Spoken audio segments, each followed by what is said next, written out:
Hola, ¿qué tal?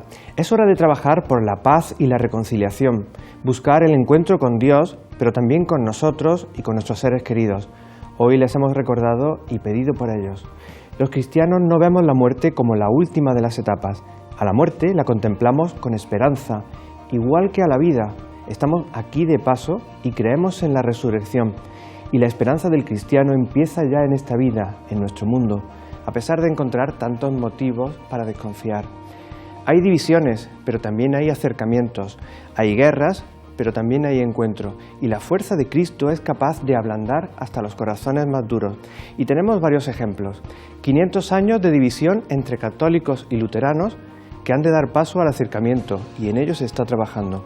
O pensemos en Colombia, ese país hermano que ha sufrido la guerra durante más de 5 décadas y que en estos momentos afronta decidida el camino difícil de la reconciliación. Y de fondo, casi llegando a su clausura, el Jubileo de la Misericordia, un tiempo especial de gracia que nos está dando nuevas oportunidades para abrir el corazón, reconciliarnos y buscar la paz verdadera. Comenzamos. Hoy en Haciendo Iglesia se cumplen 5 siglos desde que Lutero puso en marcha la Reforma Protestante. Hoy católicos y luteranos se encuentran y trabajan juntos en un nuevo clima de diálogo y relación. Colombia, el difícil y esperanzador camino hacia la paz. ¿Qué puede aportar el Jubileo de la Misericordia en la reconciliación de Colombia? Cada vez son más las iniciativas para recuperar el sentido alegre de la fiesta de Todos los Santos. Varias parroquias han organizado Holy Winds, una fiesta llena de luz y color. Estos días, en la festividad de Todos los Santos y de los fieles difuntos, miramos la vida eterna y recordamos de un modo especial a nuestros seres queridos. Los cementerios se han llenado de muestras de cariño, recuerdos y oraciones por aquellos que han sido importantes en nuestras vidas y que seguimos teniendo presente. Antes de eso hemos asistido a numerosas representaciones o caricaturas sobre la muerte y el más allá con la celebración de Halloween, una fiesta pagana que el cine y la cultura anglosajona han conseguido trasladar a nuestros días. Frente a la exhibición de lo oscuro y el miedo, cada vez son más las celebraciones que buscan recuperar la alegría de la fiesta de Todos los Santos. Una alegría que muchas parroquias han tratado de mostrar a través de niños y jóvenes mediante celebraciones con el nombre de Holy Winds, la santidad vence, juegos, teatros y disfraces de santos para recordarnos que la felicidad viene de Dios y que son muchos los que ya están viviéndola. Una de esas iniciativas tuvo lugar el pasado viernes. Los alumnos de religión de quinto y sexto de primaria participaban en la Plaza Belluga de la Fiesta de la Luz. Las puertas del Palacio Episcopal se abrían para esta curiosa comitiva. Al frente los 4 santos de la diócesis de Cartagena, San Fulgencio, San Leandro, Santa Florentina y San Isidoro. Tras ellos, también la recién canonizada Santa Teresa de Calcuta o San Vicente de Paúl, entre otros. Una iniciativa de la diócesis que sirve a los más pequeños de preparación para el día 1 de noviembre. La santidad como un estilo de vida y sobre todo la santidad que se centra fundamentalmente en el amor a Dios y en el amor al prójimo, el amor a los demás. Y los que llamamos santos se han destacado fundamentalmente por las dos direcciones de los dos sentidos de esta palabra. La plaza del Cardenal Belluga, frente a la Catedral de Murcia, ha acogido este Día de la Luz. Con este evento, desde el Obispado quieren poner en valor la celebración del Día de Todos los Santos por encima de otras celebraciones paganas exportadas de otras culturas. Los católicos tenemos un día en el que descubrimos que la Iglesia en el cielo y la Iglesia en la tierra están unidas porque estamos en el mismo camino. El camino de ser felices, haciendo felices a los demás, ayudando a los enfermos, cuidando de los pobres, consolando a los tristes y haciendo el bien siempre. Cientos de niños ataviados de blanco que cursan quinto y sexto de primaria de hasta 24 colegios de toda la región de Murcia se han sumado a celebrar el Día de la Luz. 500 años de la Reforma Luterana y 50 del inicio del diálogo internacional entre católicos y luteranos. Son muchas las cosas que nos unen. El Papa Francisco ha querido estar en Suecia junto a la Iglesia luterana para conmemorar unidos el momento y con este gesto afirmar la actualidad del camino ecuménico. A media mañana de este lunes el Papa Francisco llegaba al aeropuerto de Malmö. Aquí el Santo Padre era recibido por el primer ministro del país, Stefan Löfven. Más tarde se desplazaba a Lund, donde mantenía una reunión en el Palacio Kungshusets con la familia real. Uno de los primeros actos de la estrecha agenda del Santo Padre en Suecia era una oración ecuménica en la Catedral Luterana de Lund. En este país hay poco más de 100.000 personas que se declaran católicas. La mayor parte de la población es protestante. Lejos de triunfalismos de una y otra parte, este viaje se presentaba como un paso importante en el diálogo de luteranos y católicos. El lunes por la tarde el pontífice participaba en un encuentro ecuménico con los representantes de la Federación Mundial Luterana y delegados de confesiones cristianas. Y gracias a su ayuda estamos hoy aquí, reunidos luteranos y católicos en espíritu de comunión para dirigir nuestra mirada al único Señor, Jesucristo.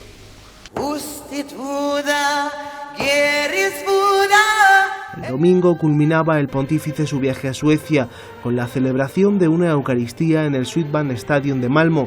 En la celebración de la Santa Misa, presidida por el pontífice, participaban numerosas autoridades católicas de aquel país. Esta Eucaristía ha coincidido con la solemnidad de Todos los Santos, algo muy presente en la homilía del Santo Padre. Celebramos, por tanto, la fiesta de la santidad. Esa santidad que tal vez no se manifiesta en grandes obras o en sucesos extraordinarios, sino la que sabe vivir fielmente y día a día las exigencias del bautismo. Una santidad hecha de amor a Dios y a los hermanos, amor fiel hasta el olvido de sí mismo y la entrega total a los demás. De la humildad y la mansedumbre hablaba el pontífice en su homilía. Recuerda el obispo de Roma, un modo de ser y vivir que acerca al cristiano a Jesús. Logra que dejemos de lado todo aquello que nos divide y nos enfrenta, y se busquen modos siempre nuevos para avanzar en el camino de la unidad, como hicieron hijos e hijas de esta tierra, entre ellos Santa María Elizabeth Esselblad, recientemente canonizada, y Santa Brígida. Ellas realizaron y trabajaron para estrechar lazos de unidad y comunión entre los cristianos. Este ha sido el primer viaje apostólico a Suecia en 27 años. A su vuelta, Jorge Mario Bergoglio hablaba de la crisis migratoria que ha vivido Europa y la controvertida posición de aquel país de acoger inmigrantes. Dice el pontífice que hay que vivir con el corazón abierto. No es humano, asegura, cerrar las puertas. Y las puertas están abiertas para solucionar un conflicto que ha durado más de 5 décadas. 48 millones de colombianos y con ellos la comunidad internacional ven con esperanza las noticias sobre Colombia y el proceso de paz que está viviendo. No parece un camino fácil, pero el fin, lograr la reconciliación y la paz en un pueblo que lleva demasiado tiempo sufriendo la violencia, exige el esfuerzo de todos y ahí la Iglesia tiene un papel importante.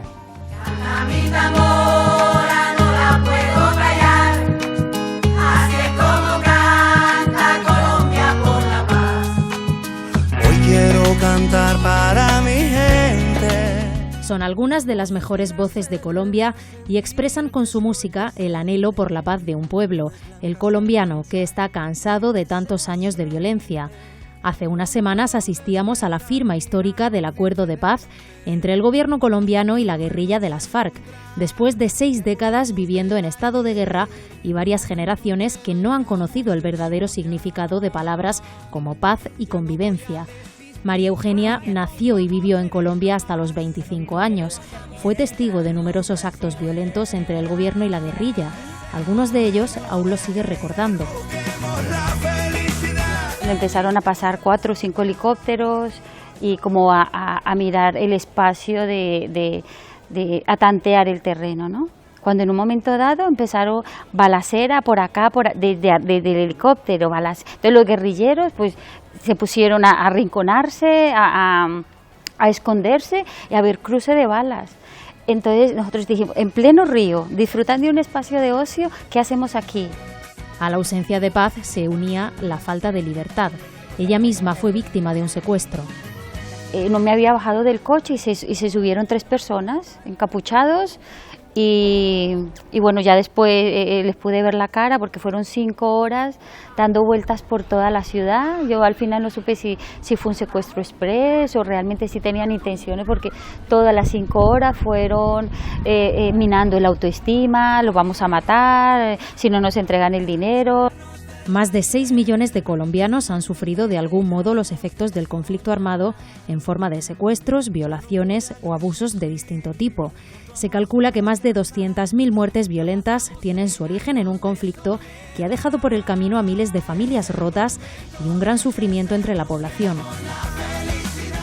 Mi hermano era geólogo, estaba en una mina y ellos se querían quedar con la mina y él dijo que no, porque no, era su trabajo, era su tal, y entonces él llamó al ejército para que le protegiera. Le protegieron durante 3 días, el ejército se fue y a los 2 días fueron y lo mataron. En el caso de Carolina, su familia vino a España huyendo de las amenazas a su padre, que se vio obligado a mediar en conflictos con la guerrilla.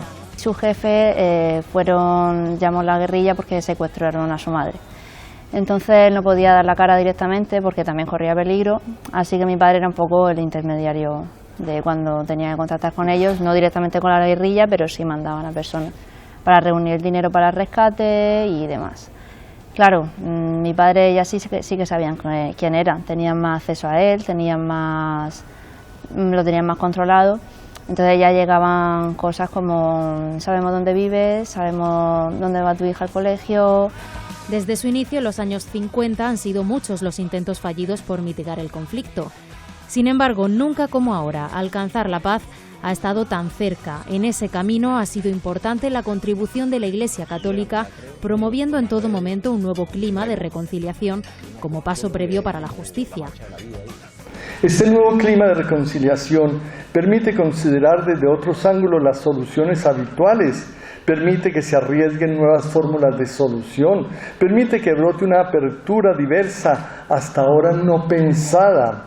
Este nuevo clima permite una mejor atención y más aguda sensibilidad al dolor de las víctimas y una mayor disponibilidad a decir la verdad por parte de los victimarios.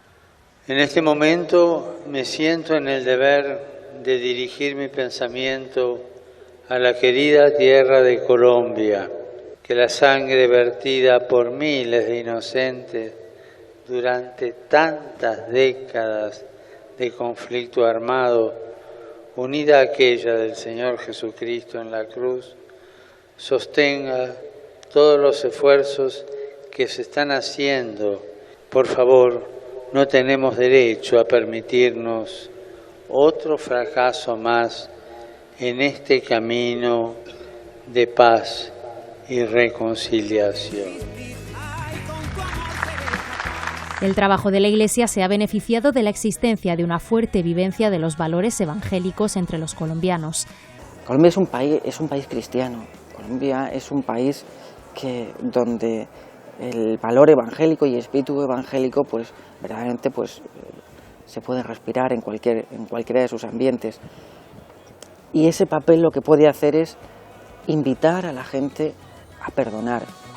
La solución propuesta pasa por la renuncia total a las armas y el reconocimiento del daño a través de un proceso de memoria y perdón, especialmente por parte de quienes más daño han causado.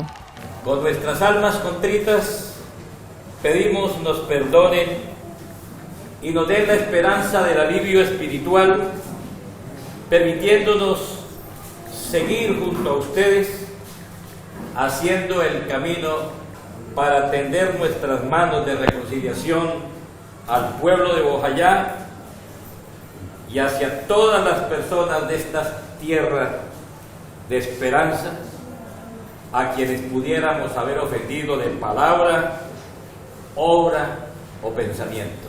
pero surgen muchos interrogantes morales. ¿Hasta qué punto es posible alcanzar la paz sin atender escrupulosamente la justicia y que la paz no se entienda como claudicación? ¿Hasta qué punto es legítimo pedirle a una víctima que cierre los ojos? ¿Hasta qué punto es legítimo pedirle a una víctima que de por sí simplemente olvide?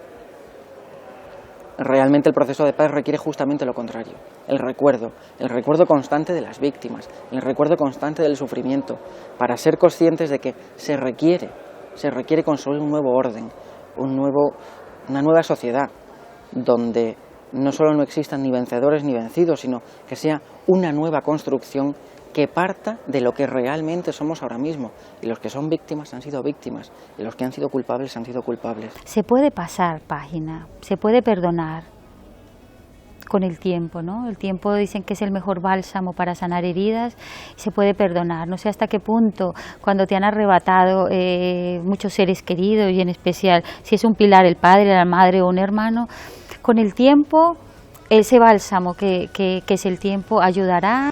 El tiempo, el clima de reconciliación, el deseo de una nueva generación que quiere un nuevo país. El reciente plebiscito, que no ha contado con el apoyo de la mayoría de la población, parece sin embargo haber fortalecido el deseo mayoritario de encontrar la paz, quizá con diferencias en las formas, pero coincidiendo en la esperanza de la reconciliación. Me interesaba cuando el domingo fue el día donde se votaba el sí o el no. Ese día yo no sabía por qué inclinarme, porque apenas me estaba informando. Entonces llamé a mi madre, que era la principal afectada, digámoslo así, porque a veces se le había muerto su hijo a manos de la guerrilla, y le pregunté que ella aquí iba a votar. Ella me dijo que el sí, por supuesto. Mi madre me decía, si su hermano estuviera vivo, él votaría por el sí, sabiendo cómo eran ellos. Durante el Jubileo de la Misericordia, el Papa Francisco ha hablado en distintas ocasiones del novedoso camino de la misericordia para avanzar hacia la paz, aún en las situaciones más difíciles. Si intuiscono molte cose quando si prova misericordia. Si comprende, per esempio, che l'altro si trova in una situazione disperata, al limite, che gli succede qualcosa che supera i suoi peccati o le sue colpe. Si comprende anche che l'altro è uno come me, che ci si potrebbe trovare al suo posto, e che il male è tanto grande e devastante che non si risolve solo per mezzo della giustizia. In fondo ci si convince che c'è bisogno di una misericordia infinita come quella del cuore di Cristo per rimediare a tanto male e tanta sofferenza. Perdonar o compadecerse, sentir misericordia por el inocente, es algo propio de todo hombre. Sentir misericordia, compadecerse y perdonar al culpable es algo que nos acerca a Dios, es algo que nos pone verdaderamente, pone en práctica ese estar hecho a imagen y semejanza de Dios. Y aquí los creyentes y la Iglesia, con la fuerza del Evangelio, son llamados a ser más protagonistas que nunca. Será garante. Yo pienso que la Iglesia será la garante de que este proceso se lleve a término, porque hay voluntad, tanto de los políticos como de la ciudadanía en general. La Iglesia es garante por dos cosas. Primero, porque siempre ha estado al lado de las víctimas, siempre estará al lado de las víctimas. Y por otra parte, porque la Iglesia en su papel siempre de madre y nunca de madrastra, tendrá que estar también cerca de aquellos que pecan, de aquellos que cometen errores, de aquellos que cometen maldades y atrocidades, porque el hombre sin Dios es capaz de cualquier disparate.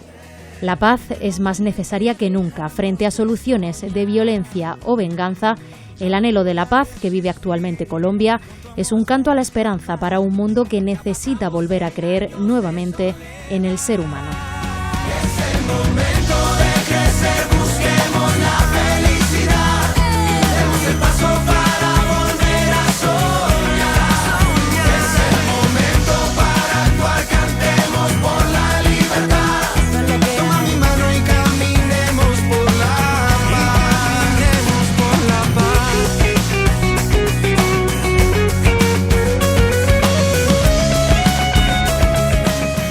El deseo de paz, la fuerza del Evangelio y el camino de la misericordia. Más allá del odio y de la muerte, tenemos la esperanza de un futuro mejor. La palabra de Dios nos habla este domingo de una vida nueva. Jesús anima a los apóstoles a mirar la vida más allá de la muerte. Monseñor Lorca Planes nos invita a estar atentos a las lecturas de este domingo.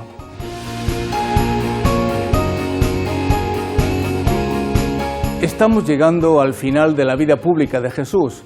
Lo sabemos porque se plantean temas de tipo apocalíptico, controversias capitaneadas concretamente por el texto de la palabra de Dios, concretamente en el Evangelio, por un pequeño grupo de saduceos que negaban la resurrección.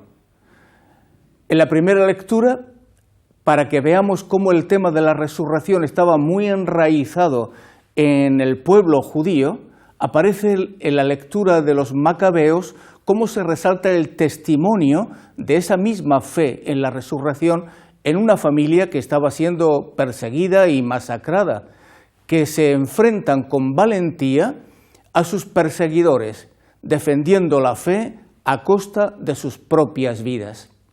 La fe en la resurrección es lo que sostiene prácticamente la vida de estos valerosos jóvenes y de la madre, que es la que les anima a dar la cara por el Señor.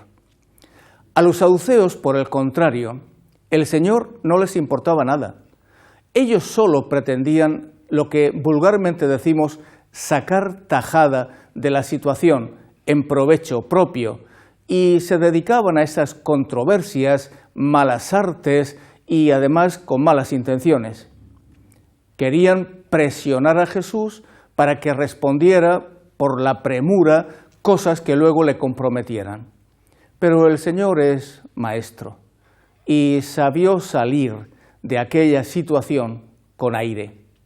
Cristo nos ha liberado del pecado con su muerte y por su resurrección nos da acceso a la vida eterna.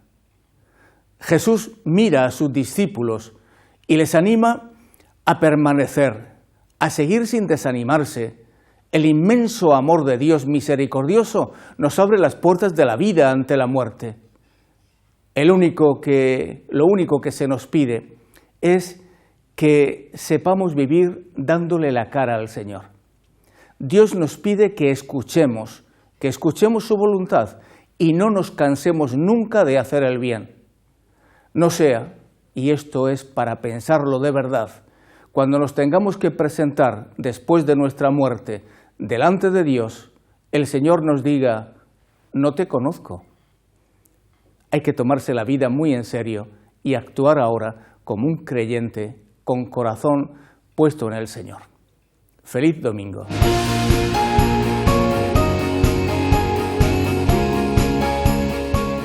La alegría del Evangelio nos hace mirar al mundo con otros ojos y nos lleva a promover el bien en nuestros actos. Desde hace más de 50 años, Manos Unidas lleva prestando el bien en países en desarrollo. Hace unos días celebraban una mesa redonda en el salón de actos del edificio Moneo. El tema, una agricultura con rostro humano. Diferentes expertos compartieron su reflexión sobre los problemas, las causas y los factores determinantes que afectan al desarrollo agrícola en los países más desfavorecidos, lugares donde la producción agrícola propia es la única fuente de alimentación. Por la paz. Por amor. Por el planeta. Por conciencia. Por las mujeres. Por los niños. Por el futuro. Por compasión. Por mi fe. Por sus derechos. Por la vida. Por la esperanza. Por los que sufren. Por los demás. Por ti. Por ti. Queremos iluminar el mundo. Hay razones, no hay excusas. ¿Cuál es la tuya? Del 1 al 24 de noviembre entra en manosunidas.org/24 horas y elige tu razón. Manos Unidas. Hay razones para trabajar por los demás, como nos propone Manos Unidas en su campaña 24 horas durante el mes de noviembre. Y de la solidaridad del Evangelio pasamos a la formación en teología. Estas imágenes corresponden a la apertura del curso académico del Instituto Teológico de Murcia.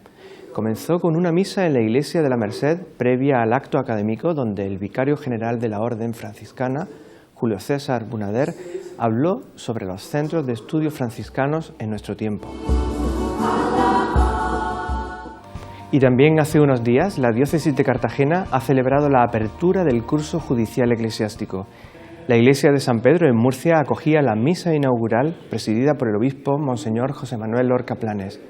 Más tarde, en el Palacio Episcopal, en su lección inaugural, el vicario judicial Gil José Sáez reflexionaba sobre el derecho canónico como instrumento de comunión judicial. Durante este último año, 110 personas se han interesado por el proceso de nulidad matrimonial y se han admitido 72 demandas a trámite. Y llegamos al final de este programa. Hoy hemos tratado el tema de la esperanza basada en nuestra fe y en la certeza de una vida nueva. Hemos tenido muy presentes a Colombia y ese camino de esperanza que está viviendo. Desde aquí pedimos para que a través del perdón y la misericordia se dejen llevar por la luz de la esperanza en ese camino hacia la paz. Hasta la semana que viene. Es el momento de pensar ser colombianos. Oh, mami,